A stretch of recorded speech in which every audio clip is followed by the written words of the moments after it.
నాడు మన ఒక దళిత నాయకుడు అక్కడ మాజీ మండల ప్రజా పరిషత్ అధ్యక్షుడు ముదాం సాయిలు అనే ఒక సోదరుణ్ణి దారుణంగా అవమానించి ఆ రోజు అక్కడ ఫ్లెక్సీలు కట్టి అంబేద్కర్ గారి జయంతిని ఘనంగా చేస్తుంటే ఓర్వలేని కాంగ్రెస్ నాయకులు ఆ రోజు పోలీసులతో ఆయన బట్టలు ఇప్పించి అంబేద్కర్ విగ్రహం ముంగటనే బరబర గుంజుకపోయి అవమానం చేయడం జరిగింది. ఇవాళ ఎక్కడైతే సాయిల్ గారికి అవమానం చేసినారో అక్కడే మేమందరం పోయి వారికి సన్మానం చేసి మొత్తం ఆ లింగంపేట పట్టణం మొత్తం నియోజకవర్గం అందరి ముందు ఆయన గౌరవాన్ని పెంచే విధంగా అక్కడే సన్మానం చేయడమే కాకుండా కాంగ్రెస్ పార్టీ గూండాలకు ముఖ్యంగా పోలీసులకు కూడా ఒక గట్టి మాట చెప్పడమే కాకుండా ఆయన ఇంటికి పోయి భోజనం చేసి తిరిగి ప్రయాణం అయినాం. వస్తూ ఉంటే విపరీతమైన వర్షం ఆడికెళ్ళి దాకా విపరీతమైన ట్రాఫిక్, దానివల్లనే ఆలస్యమైంది. మీకు కలిగిన ఇబ్బందికి అసౌకర్యానికి మన్నించాలని కోరుతా ఉన్నాం. రాష్ట్రంలోని పరిస్థితులు, తాజా రాజకీయాలు ఇవన్నీ నాకంటే బాగా మీకే తెలుసు. ఎందుకంటే విద్యార్థులుగా ప్రతినిత్యం క్రియాశీలంగా 10 మందితో మాట్లాడే సోదరులుగా మీకు అన్ని విషయాల పట్ల కూడా సంపూర్ణమైన అవగాహన ఉంది. సరే, తెలంగాణ రాష్ట్ర ఏర్పాటులో విద్యార్థుల పాత్ర, తెలంగాణ రాష్ట్ర ఏర్పాటు కోసం విద్యార్థులు కదం దొక్కిన పద్ధతి, ఈ చరిత్ర ఉన్నంత కాలం ఎన్నడూ కూడా ఎవరు కూడా మర్చిపోరు విద్యార్థి అమరవీరుల త్యాగాలనే మాట కూడా నేను గుర్తు చేస్తూ ఉన్నా. అది ఉస్మానియా అయితేనేమి, మహాత్మా గాంధీ అయితేనేమి, కాకతీయ అయితేనేమి, ప్రతి యూనివర్సిటీ ఆనాడు ఒక కథన రంగంగా మారి యుద్ధభూమిగా మారి ఆనాడు అప్పుడున్న కాంగ్రెస్ ప్రభుత్వాన్ని గడగడలాడించి చివరికి తెలంగాణ ఇవ్వక తప్పని పరిస్థితి తెచ్చి ఆనాడు విద్యార్థులు నిర్వహించిన పాత్ర మీ అందరికి కూడా బహుశా పూర్తి స్థాయిలో అవగాహన ఉన్నదని నేను అనుకుంటా ఉన్నా. తెలంగాణ వచ్చిన తర్వాత మీ అందరి ఆశీర్వాదంతో మరి పెద్దలు కేసీఆర్ గారిని, మన పార్టీని ప్రజలు అధికారం ఇచ్చి ఎవరైతే తెలంగాణ తెచ్చిండ్రో, ఎవరైతే తెలంగాణ కోసం సావు నోట్లో తలబెట్టినరో మీ చేతిలోనైతేనే తెలంగాణ భద్రంగా ఉంటుందని చెప్పి మరి మన నాయకుడు కేసీఆర్ గారికి అప్పచెప్పడం జరిగింది.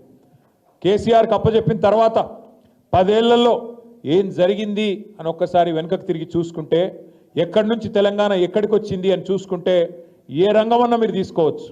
అన్ని రంగాలలో కూడా ఇవాళ భారతదేశానికి ఆదర్శంగా ఒక ద్వీపస్తంభం లాగా తెలంగాణ నిల్చున్న మాట వాస్తవం అని చెప్పి నేను మీకు గుర్తు చేస్తూ ఉన్నా. విద్యారంగమే తీసుకుంటే ఉదాహరణకి తెలంగాణ రాకముందు మీ నల్లగొండ జిల్లాలో, ఉమ్మడి నల్లగొండ జిల్లాలో ఒక్క మెడికల్ కాలేజీ కూడా లేదు. కానీ ఈరోజు తెలంగాణ వచ్చిన తర్వాత పెద్దలు కేసీఆర్ గారు ముఖ్యమంత్రి అయిన తర్వాత ఒక్కటి కాదు, పూర్వ నల్లగొండ జిల్లాలో 3 మెడికల్ కాలేజీలు, 3 నర్సింగ్ కాలేజీలు వచ్చిన విషయాన్ని నేను మీకు గుర్తు చేస్తూ ఉన్నా. కొంతమంది మూర్ఖులు మాట్లాడతారు, ఏమైంది నల్లగొండకు, ఏమేం జరిగింది నల్లగొండకు అని కొంతమంది మాట్లాడతారు. ఒక్క విద్యారంగంలోనే కాదు, చెప్పాలంటే ప్రతి రంగంలో నల్లగొండ అభివృద్ధి బాటలో దూసుకొని పోయింది. ఇక్కడికి వచ్చిన మీరందరూ కూడా రైతు బిడ్డలే నేను అనుకుంటా ఉన్నా, వ్యవసాయదారుల కుటుంబాల నుంచి వచ్చిన వాళ్ళే నేను అనుకుంటా ఉన్నా. మీకు తెలుసా, 2014లో భారతదేశంలో తెలంగాణ ఏర్పడ్డ నాడు మనం మొత్తం భారతదేశంలోని 29 రాష్ట్రాలు ఆనాడు ఉంటే అందులో వరి ధాన్యం ఉత్పత్తిలో, బియ్యం పండించుట్ల మన ర్యాంకు 12వ ర్యాంకు భారతదేశంలో. కానీ 2022 సంవత్సరానికి వచ్చే వరకు ఒక కాళేశ్వరం కట్టి, మిషన్ కాకతీయతో చెరువులు బాగా చేసి, రైతు బంధుతో రైతు ఖాతాల్లో డబ్బులేసి, ఇంకోవైపు రుణమాఫీ చేసి, 24 గంటల కరెంట్ ఇచ్చి, కేసీఆర్ గారు ఇచ్చిన ప్రోత్సాహంతో 12వ ర్యాంకులో ఉన్న తెలంగాణ పంజాబ్ను, హర్యానాను వెనుకకు నెట్టేసి 2022 సంవత్సరం నాటికే నంబర్ 1 రాష్ట్రంగా భారతదేశంలో మొత్తం దేశంలో వరి పండించడంలో నంబర్ 1 స్థానానికి ఎదిగింది. కానీ మీకు తెలవాల్సిన విషయం ఏంటంటే, తెలంగాణ భారతదేశంలో నంబర్ 1 అయింది వరి ధాన్యం ఉత్పత్తిలో. కానీ తెలంగాణలోని జిల్లాలలో నంబర్ 1 జిల్లాగా నల్లగొండ జిల్లా, ఉమ్మడి నల్లగొండ జిల్లా ఉన్నది అనే మాట నేను మీకు గుర్తు చేస్తా ఉన్నా.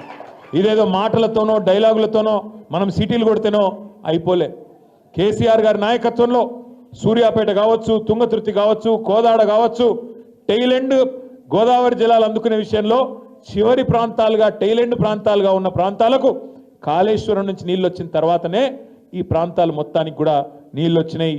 పైన ఉన్న డోర్నకల్ కావచ్చు, మహబూబాబాద్ కావచ్చు, పాలకుర్తి కావచ్చు, వాళ్ళకు కూడా నీళ్లు వచ్చినాయంటే దానికి కారణం కాళేశ్వరం అనే మాట మీ అందరికి తెలుసు. అందుకే ప్రజల నాడు లక్షలాదిగా కాళేశ్వరానికి జనహారతి అనే కార్యక్రమం పెద్దలు జగదీశ్వర్ రెడ్డి గారు తీసుకుంటే సోదరుడు కిషోర్ గారు ఇంకా ఉమ్మడి నల్లగొండ జిల్లాలో ఆనాడు అద్భుతంగా లక్షలాది మంది రైతులు కాళేశ్వరానికి జనహారతి పడుతూ కాళేశ్వరం వల్ల మా పొలాలకు నీళ్ళు వచ్చినాయి అనే మాట ఆనాడు వారందరూ కూడా గర్వంగా చెప్పుకోవడం జరిగింది.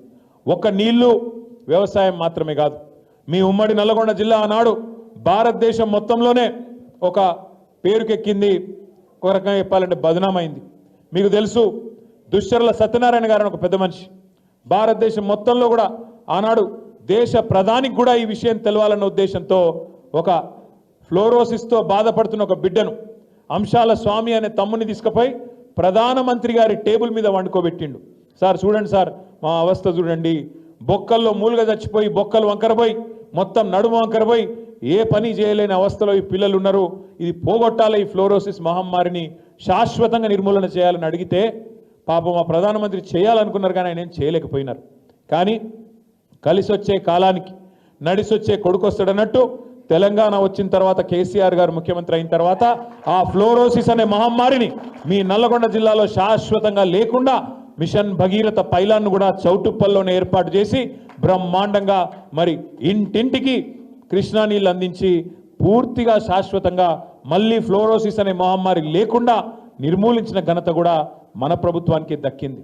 అట్లాగే మొత్తం మన తెలంగాణలోని ఉమ్మడి అన్ని జిల్లాలు కనుక చూసుకుంటే అతి పెద్ద థర్మల్ విద్యుత్ కేంద్రం, మొత్తం తెలంగాణలోని అన్ని గ్రామాలకు వెలుగు జిలుగులిచ్చే ఒక కేంద్రం, మొత్తం తెలంగాణలోని అన్ని పరిశ్రమలకు కరెంటును అందించే కేంద్రం ఇవాళ 4000 మెగావాట్ల పైచిలుకు సామర్థ్యంతో అల్ట్రా మెగా పవర్ ప్రాజెక్ట్ ఇవాళ ఎక్కడ పెట్టాలి అని ఆలోచించినప్పుడు కేసీఆర్ గారు ఒక్కటే అన్నారు, బొగ్గున్న కాడనే పెట్టాలి, బొగ్గు నిక్షేపాలున్న కాడనే గోదావరి దగ్గర పెట్టాలని కొంతమంది అంటే కేసీఆర్ గారు చెప్పిన మాట, అయ్యా ఏమన్నా ఆ గోదావరి పరివాహక ప్రాంతంలో పెడితే ఖర్చు తక్కువ అవుతుంది కావచ్చు, కానీ రేపటి రోజున ఏదన్నా ప్రకృతి వైపరీత్యమో ఏదన్నా ఉపద్రవమో వస్తే మొత్తం గ్రిడ్ కొలాప్స్ కావద్దు, సిస్టమ్ ఫెయిల్ కావద్దు, అందుకే డీరిస్కింగ్లో భాగంగా మనం తీసుకుపోయి ఉమ్మడి నల్లగొండ జిల్లాలో పెడదామని చెప్పి మిర్యాలగూడలోని దామరచెర్లలో 4000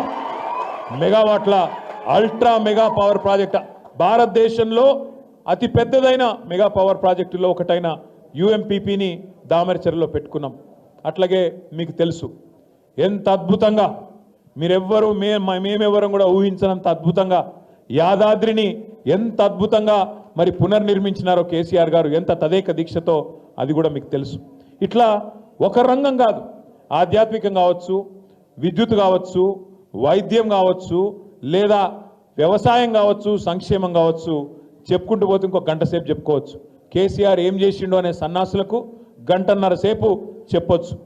200 కంటే తక్కువ ఉండే గురుకులాలు, 1022 గురుకుల పాఠశాలలు పెట్టి ఒక్కొక్క విద్యార్థికి ఒక్కొక్క విద్యార్థిని మీద 1,20,000 రూపాయలు సంవత్సరానికి ఖర్చు పెట్టి మొత్తంగా తల్లిదండ్రుల పాత్ర కూడా ప్రభుత్వమే తీసుకొని 6.5 లక్షల మంది పిల్లలను ప్రపంచంతో పోటీపడే పౌరులుగా తయారు చేసింది కేసీఆర్ ప్రభుత్వం కాదా?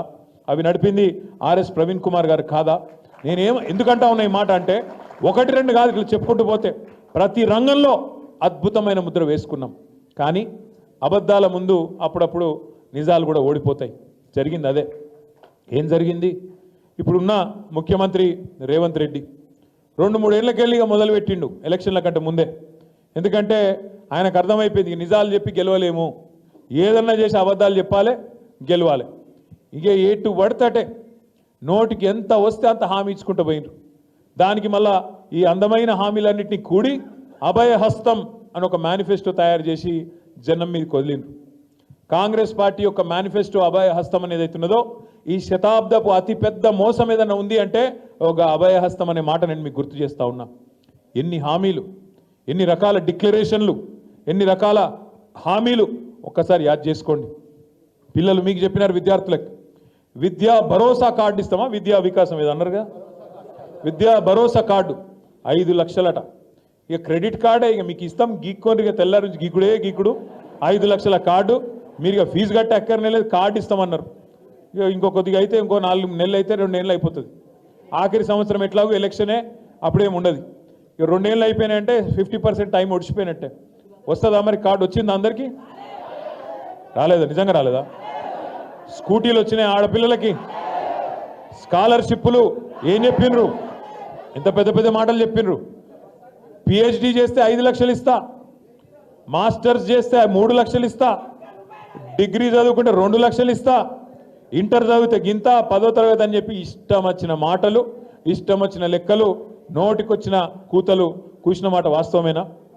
రాహుల్ గాంధీ గారు వచ్చిండ్రు, ఇక రేవంత్ రెడ్డి చెప్తే నమ్ముతారో లేదని చెప్పి అశోక్ నగర్ చౌరస్తా పోయి ఆడపోయి ఛాయ్ దాక్కుంటా డైలాగులు కొట్టిండు.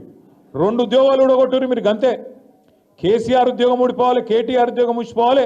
2 ఉద్యోగాలు ఊడగొడితే 2 లక్షల ఉద్యోగాలు ఇస్తా మీకు మొదటి సంవత్సరం అన్నాడు. అయినా 2 లక్షల ఉద్యోగాలు? మరి సిగ్గులేదు ఈ ముఖ్యమంత్రికి. మందికి పుట్టిన బిడ్డలు మా బిడ్డలు అని చెప్పుకుంటున్నాడు. కేసీఆర్ గారి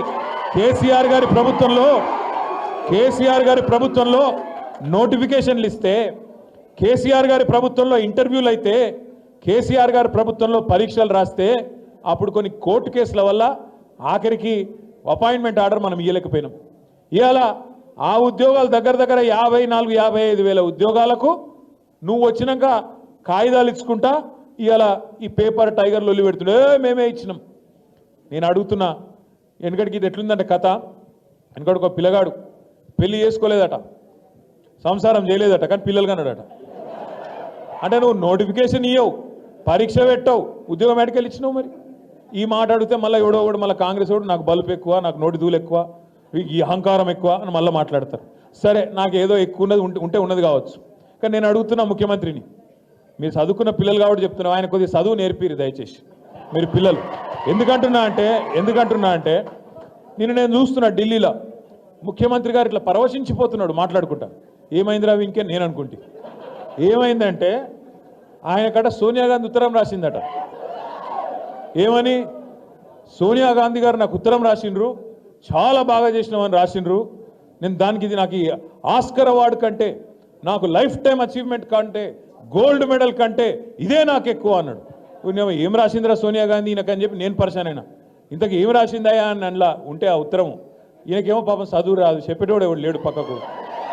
ఆ డిగ్రీ కూడా నాకు తెలిసి దొంగ డిగ్రీ తప్ప నిజాం డిగ్రీ అయితే కాదు. మీరు చూడు, ఆ లెటర్ చూసిరా లేదా మీరు? ఆ లెటర్లు ఏం రాసింది తెలుసా? సోనియమ్మ, నువ్వు పిలిచినావు నన్ను, కానీ నేను రాలేకపోతున్నా, ఏమనుకోకని రాసింది. అంతే, అంత తప్ప ఏం రాయాలి.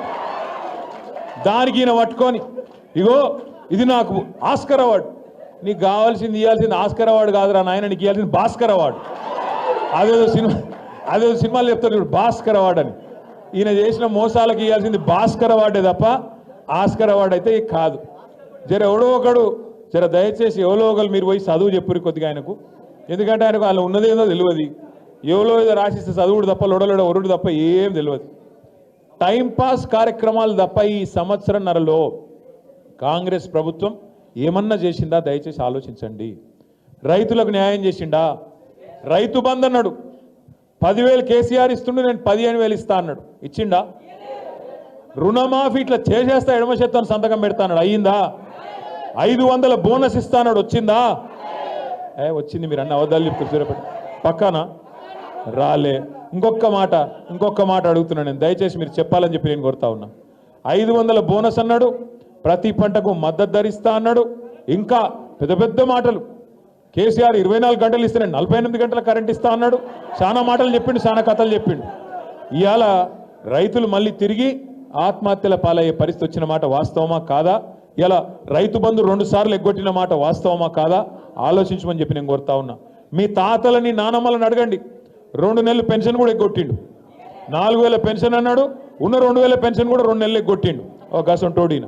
అందుకే నేను అనేది ఒకటే యాది పెట్టుకోండి. మరి వీటన్నిటి మీరు అడుగుతారు, పెన్షన్ ఏమాయ, మా విద్యా భరోసా కార్డు ఏమాయ, నువ్వు ముసలోనికి ముసలవ్వకి ఇద్దరికి ఇస్తా అంటివి కదా పెన్షన్లు, ఏమాయని మీరు అడుగుతారు.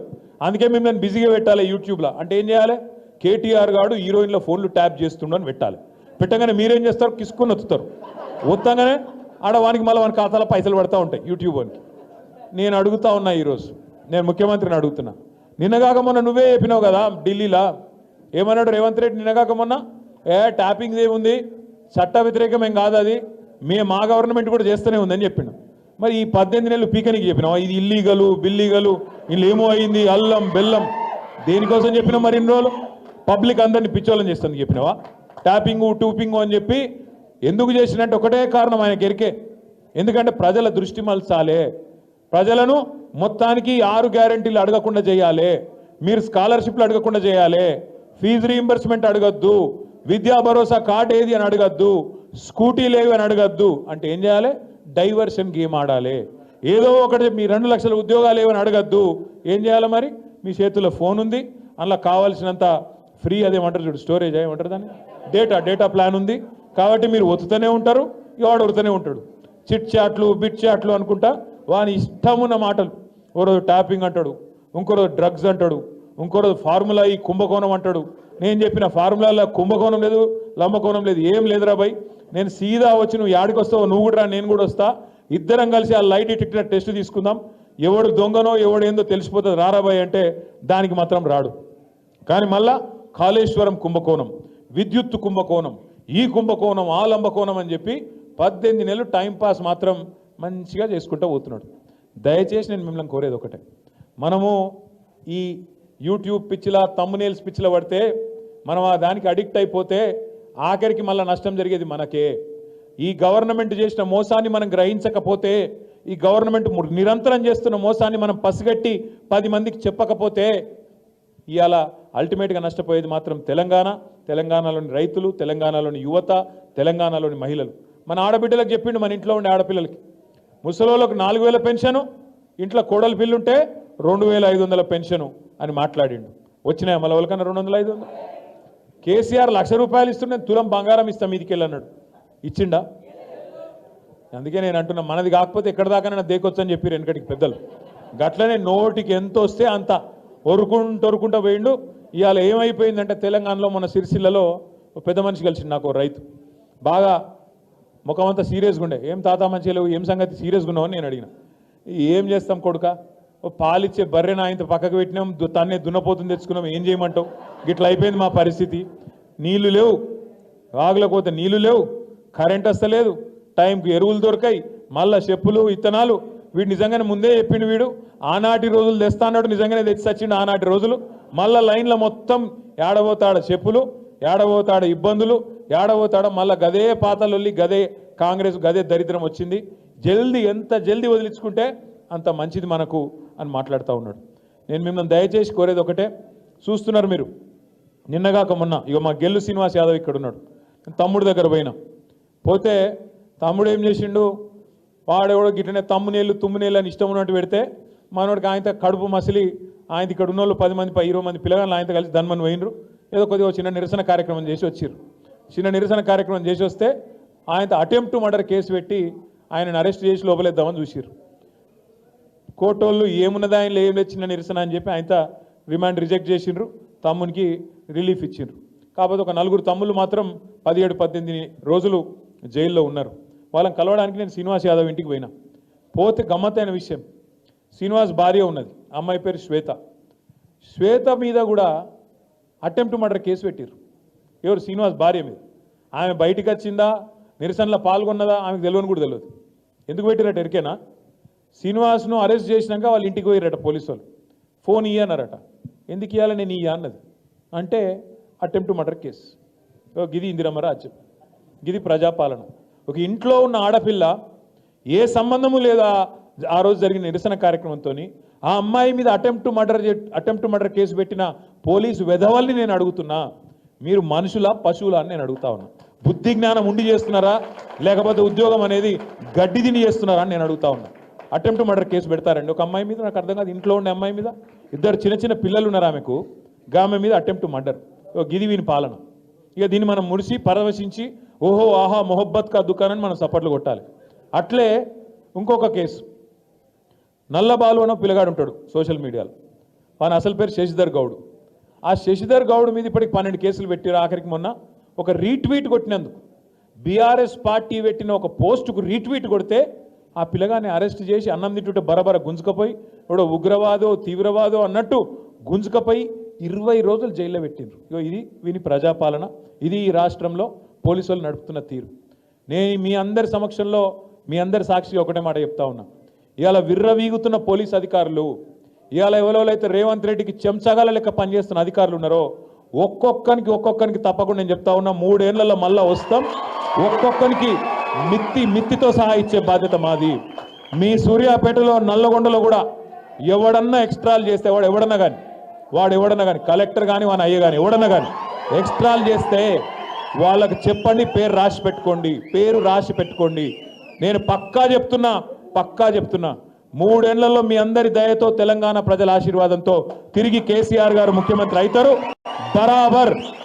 బరాబర్ హిసాబ్ కితాబ్ చేస్తాం. ఇలా ఎగిరెగిరి పడుతున్న కాంగ్రెస్ నాయకులు, వాళ్ళకు తొత్తులుగా పనిచేస్తున్న కొంతమంది పోలీసులు తప్పకుండా మిత్తితో సహా ఇచ్చే బాధ్యత నాది అనే మాట నేను విజ్ఞప్తి చేస్తా ఉన్నా. ఎవన్ అయ్యకు భయపడేది లేదు. రేవంత్ రెడ్డి కాదు వాని తాత జేజమ్మ దిగొచ్చిన మళ్ళా కేసీఆర్ గారు ముఖ్యమంత్రి కావడాన్ని ఎవడూ అడ్డుకోలేడు. ఇది వాస్తవం. ఉండొచ్చు రేవంత్ రెడ్డికి పైన ఢిల్లీలో బీజేపీ పెద్దల ఆశీస్సులు ఉండొచ్చు. ఇలా కలిసిపోయినారు, ఇద్దరు మంచిగా కలిసి సంసారం చేస్తున్నారు ఈ రాష్ట్రంలో. కాంగ్రెస్ వాళ్ళు బీజేపీ వాళ్ళు చిల్లర రాజకీయం చేస్తున్నారు.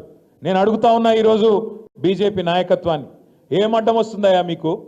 ఏం అడ్డం వస్తుంది? ఈ ప్రధానమంత్రి నువ్వే వస్తావు ఇక్కడికి, ఏప్రిల్ 2024లో డైలాగులు కొడతావు. ఈ రాష్ట్రంలో ఆర్ఆర్ ట్యాక్స్ వసూలు చేస్తున్నారు, రాహుల్ రేవంత్ ట్యాక్స్ వసూలు చేస్తున్నారు, బిల్డర్లను కాంట్రాక్టర్లను మరి తోలు వలిచి వసూలు చేస్తున్నారు. నువ్వే మాట్లాడుతావు. మాట్లాడి సంవత్సరంన్నర అయింది. ఎందుకు చర్యలు తీసుకుంటలేవు? సమాధానం చెప్తావా? అవినీతి పరుడు ఈ ముఖ్యమంత్రి అంటావు. నీ హోంమంత్రి వస్తాడు అమిత్ షా, ఈ రాష్ట్రం ఏటీఎంగా మారిపోయింది కాంగ్రెస్ పార్టీకి అని స్టేట్మెంట్ ఇస్తాడు. కానీ మరి ఏటీఎంలకి వెళ్ళి దొంగలు ఇష్టం ఉన్నట్టు గీక్కపోతుంటే ఏం చేస్తున్నావు హోంమంత్రి అని నేను అడుగుతా ఉన్నా కేంద్ర హోంమంత్రి గారిని. పొంగులేటి శ్రీనివాసరెడ్డి అని ఒక మంత్రి ఉంటాడు ఈ రాష్ట్రంలో. ఆ మంత్రి గారి ఇంటి మీద ఈడీ రైడ్ అవుతుంది. మీ టీవీలో స్క్రోలింగ్లు పెడతారు, 2 నోట్లను లెక్కబెట్టే మిషన్లను. ఇంతవరకు 9 నెలలు అయింది. ఇటు ఈడీ ఓడు చెప్పాడు, అటు పొంగులేటి నోరిప్పాడు. ఏమైందిరా బాయ్, ఏం దొరికినాయి, ఎన్ని వందల కోట్లు దొరికినాయి అంటే వీడు చెప్పాడు, వాడు చెప్పాడు. ఈయనేమో తేలుగుట్టిన దొంగ, వాడు అంతకంటే పెద్ద లంగా. ఇద్దరు ఇప్పారు, ఎవడు చెప్పాడు. ఏంద్రా అంటే ఇద్దరు మంచిగా అక్రమ సంబంధం, మంచిగా సంసారం చేసుకుంటారు. ఇష్టం కాంగ్రెస్ బీజేపీ వాళ్ళ ఇష్టం. మా చేతిలో అది ఉంది, ఆయన చేతిలో ఈడీ ఉంది, ఈయన చేతిలో ఏసీబీ ఉంది. ఎటు పడతాడు కేసులు పెడతాం, ఎవడన్నా మా మీద మాట్లాడితే తొక్కుతాం. కానీ మమ్మల్ని మాత్రం ఒకరినొకడు కాపాడుకుంటాం. ఈరోజు మీరు చూసింటారు పేపర్లో, నేను దాదాపు 3 నెలల కింద చెప్పిన కంచె గచ్చిబౌలి భూముల విషయంలో పిల్లలు హైదరాబాద్ సెంట్రల్ యూనివర్సిటీ పిల్లలు వీరోచితంగా పోరాటం చేస్తున్నప్పుడు వాళ్ళు మన పార్టీ ఆఫీస్కి వచ్చి అన్న మరి మీరు కూడా సపోర్ట్ చేయాలి, మీ పార్టీ సపోర్ట్ చేయాలని అడిగారు. తప్పకుండా చేస్తాం, మీ పోరాటంలో న్యాయం ఉంది. ఎట్లా 400 ఎకరాల భూములు, అటవీ భూములను ఎట్లా గిరివి పెడతారు, ఎట్లా